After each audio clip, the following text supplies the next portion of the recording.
Hello, I'm Anne Riddell, and welcome to Arts in the City. You can see behind me a wall of guitars, and there's a good reason for that.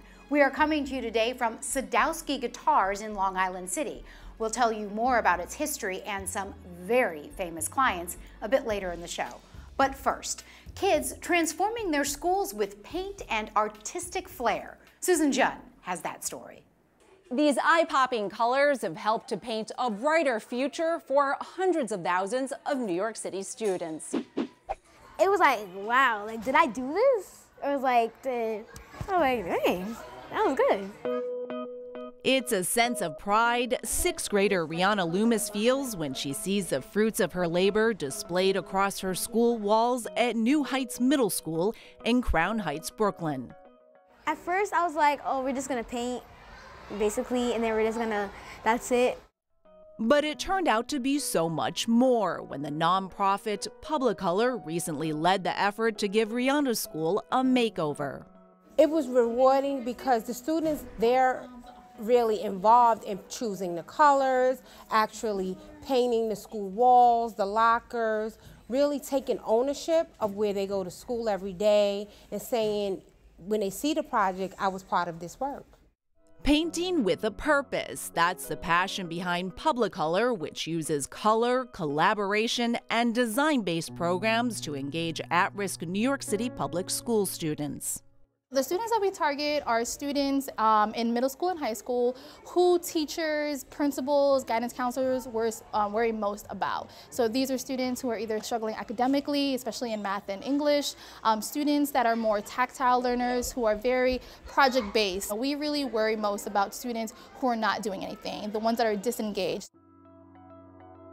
Founded by award-winning industrial designer Ruth Landy Schumann, Publicolor has transformed hundreds of disadvantaged city schools and neighboring community sites since 1996, using the basic idea that you can improve students' attitudes by improving their environments. Many of the schools that we go into are kind of really low lighting, very dismal, either, look and feel like prison at times. An atmosphere at New Heights Middle School, which 8th grader Sahib Fredericks Jackson was more than happy to reconstruct. It used to be like a dungeon, but now it's like a castle with a lot of freedom and a lot of beautiful colors. And these colors aren't only transforming the walls, they're transforming lives. We like to call Paint Club our gateway program. So after the students paint their school, we actually recruit them into what is called our continuum of programs, where we fully immerse them between 4 to 6 years through workshops geared towards financial literacy. We have tutoring, we pair them up with mentors. By the time, they are in high school, we start changing the conversation about, what it means to get ready for college. How do we prepare? And, how do we become like really strong employees in the workforce? And all that support shows in the impact the nonprofit has on its students. 97% of Publicolor students graduate on time compared to the Department of Education's reported 65% of their peers. And 95% of Publicolor students go on to college compared to a reported 69% of their peers. We definitely want to highlight at the end of the day, their hard work and dedication to make their school look beautiful, and now they're leaders, and we like to call it, catalysts for change. Nepomuceno herself is a Publicolor alum along with 14 other employees of the organization. As well as keeping students on track, Publicolor has instilled an appreciation for design. Once the real color came out, this is what the primer did. It actually made the lockers more smoother. And for some students like Rihanna, a desire to enter the field. I was just like, it's just adding on to my future. For Arts in the City, I'm Susan Junn.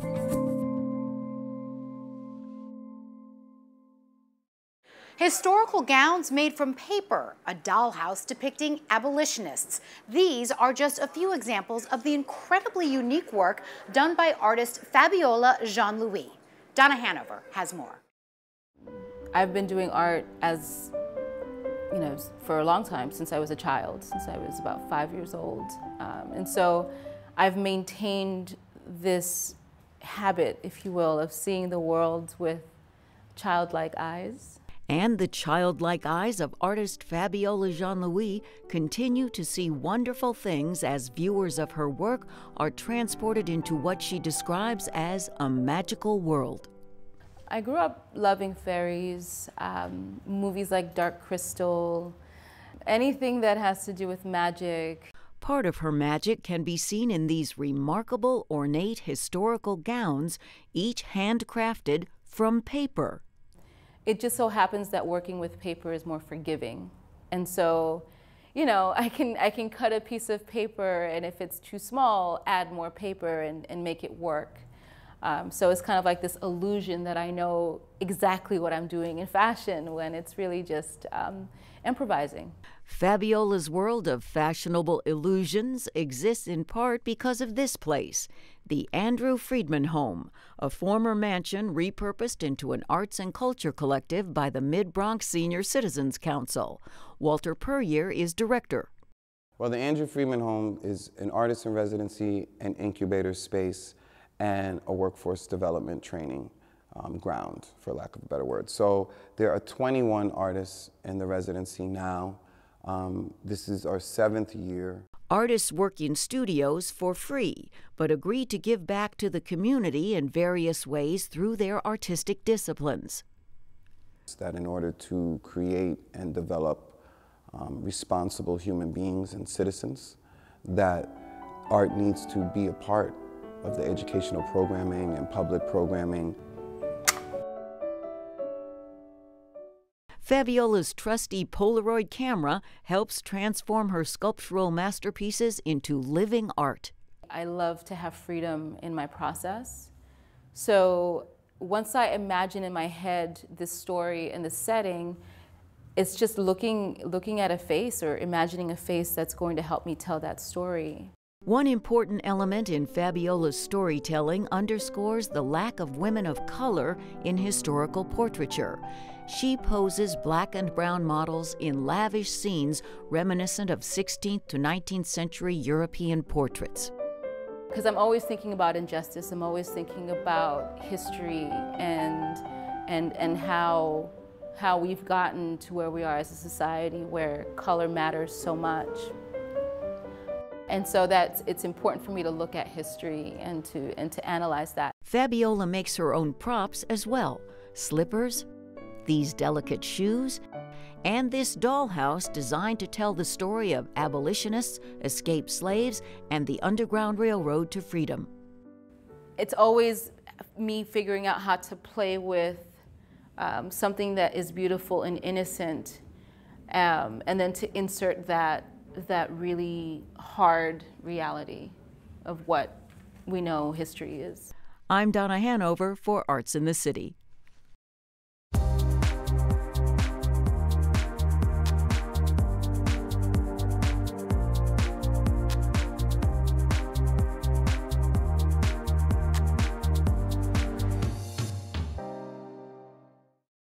It's not often we get aliens here on Arts in the City, so we are pretty excited about this booklet. We sat down with author Jennifer Armentrout at the Strand Bookstore to chat about her young adult novel, The Darkest Star.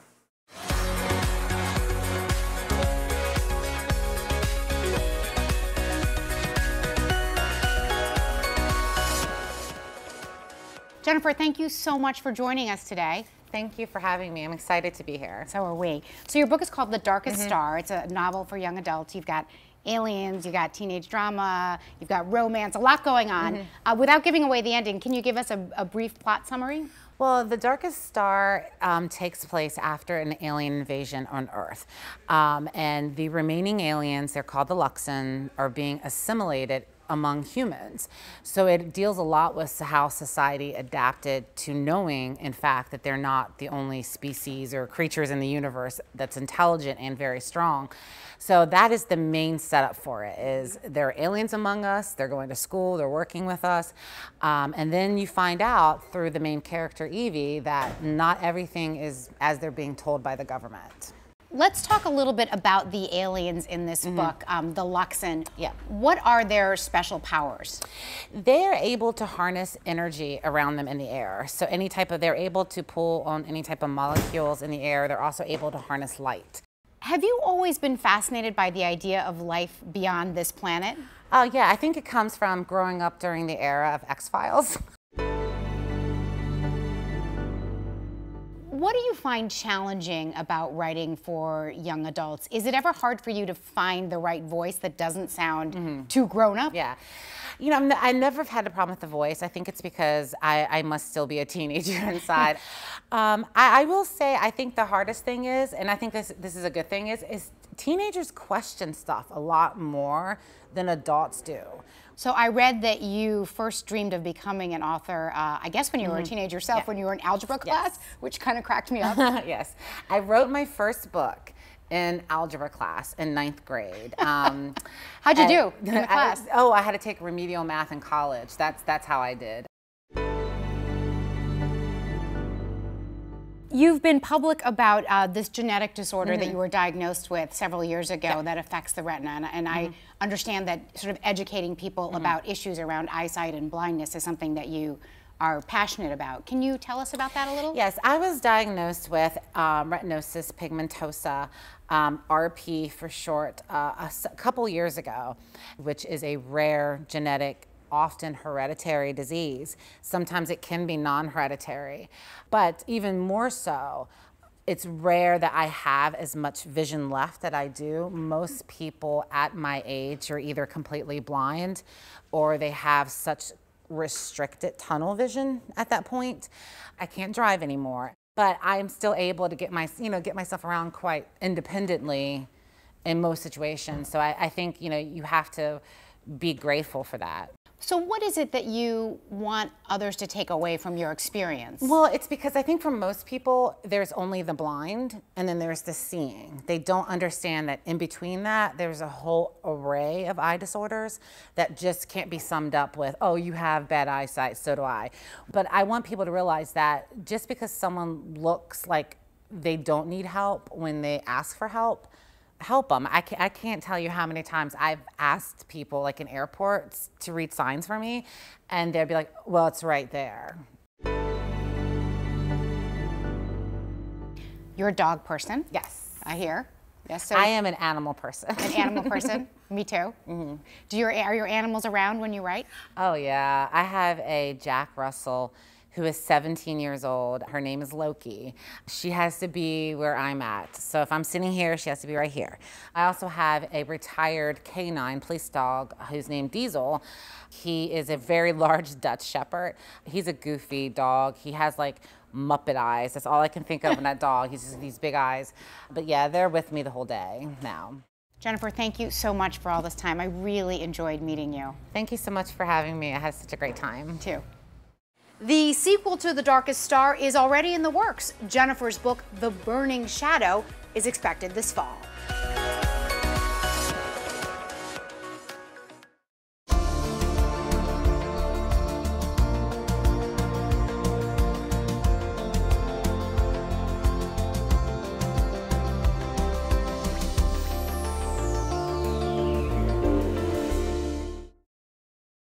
Grab your popcorn if you love a thriller like I do. Actor Chloë Grace Moretz tells us about her new movie, Greta, now available for streaming. Here's Talking Pictures with Neil Rosen.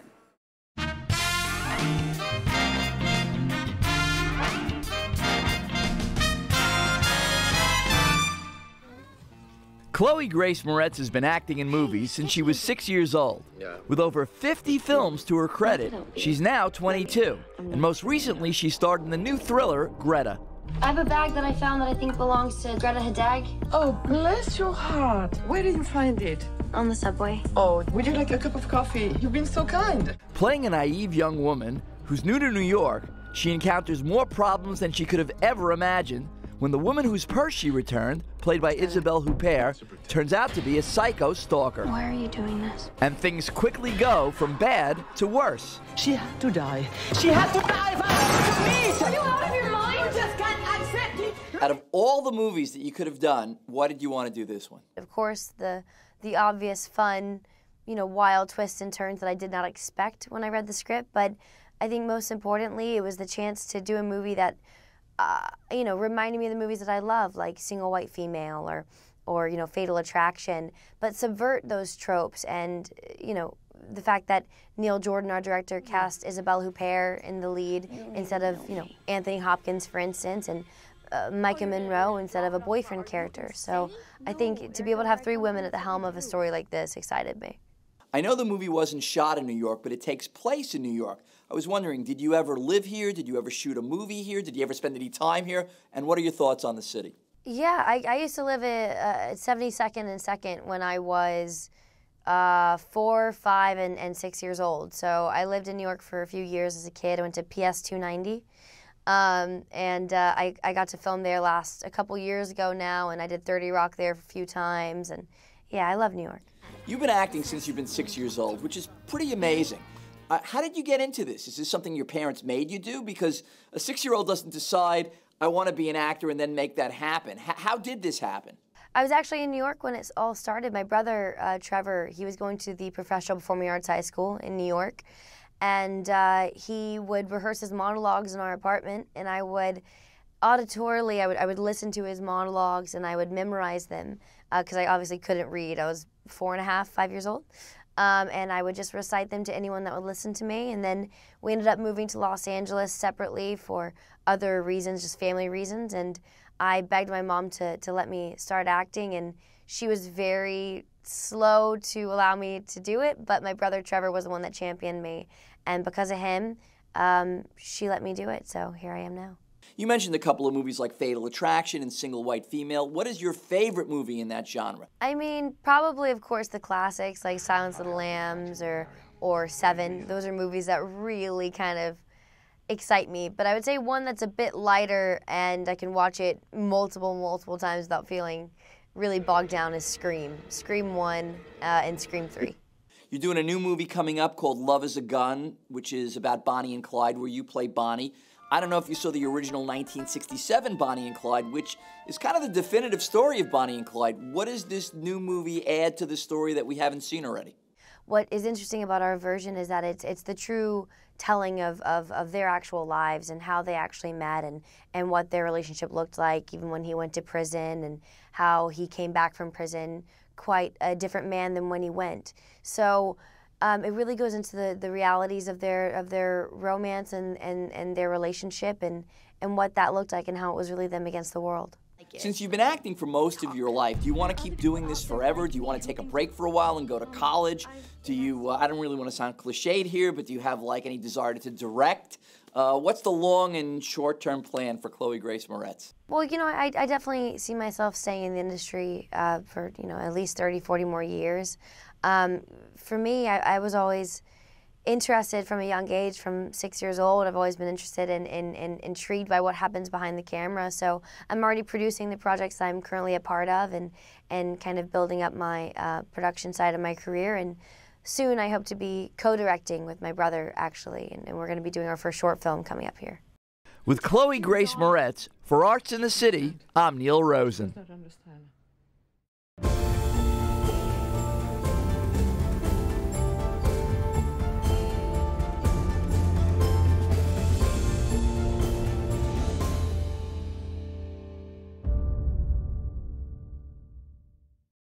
A new book by curator Kevin Moore takes a deep dive into the history of 2 acclaimed photographers and the legacies that will forever unite them.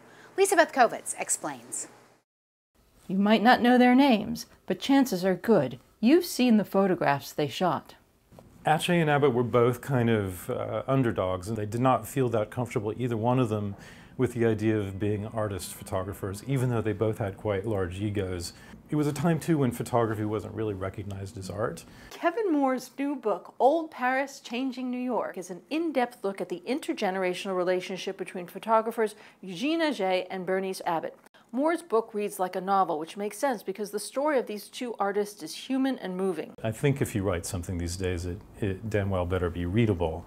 It needs to be interesting to people beyond just what you're telling them in terms of the information, and we can get all that from Wikipedia, but you want a story. In 1927, Bernice Abbott created the sole portrait of Eugene Atchay. But when she comes to his home to show him the results, she discovers he's died. What happens after that? Her mind raced to the fate of his photographs. Abbott was not wealthy, but she managed to purchase a sizable chunk of Ache's work, then launched herself into the business of art, securing a place in history for both of them.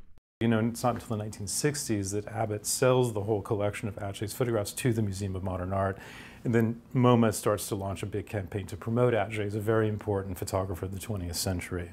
Kevin Moore is an in-demand curator and frequent collaborator with museums worldwide, so I kind of had to ask him. Do you have any tips for when a novice looks at art? What should we look for when we're looking at? The thing to do, I think, in approaching art that you don't necessarily right off the bat understand is just to ask yourself, what kind of mood does this put me in? And it's not that you're just seeking an emotional response. Art will create a world of its own. It will create a vibe or a mood or a tone. If you can enter it that way and just think about sort of what kind of frame of mind it puts you into, then you might be on your way to understanding what it is the artist is generally trying to do. For Arts in the City, this has been Lisa Beth Kovets.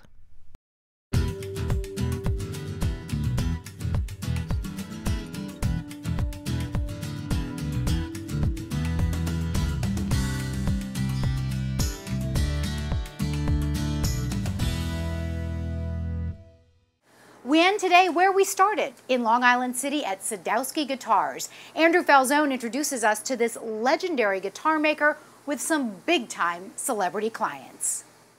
I started using active circuitry that would enable more control over the treble and bass frequencies of the instrument. Before Roger Sadowsky built his own guitars, he used his talents to modify older instruments played by session musicians around New York. What happened is in the mid to later 80s, the vintage guitar market took off.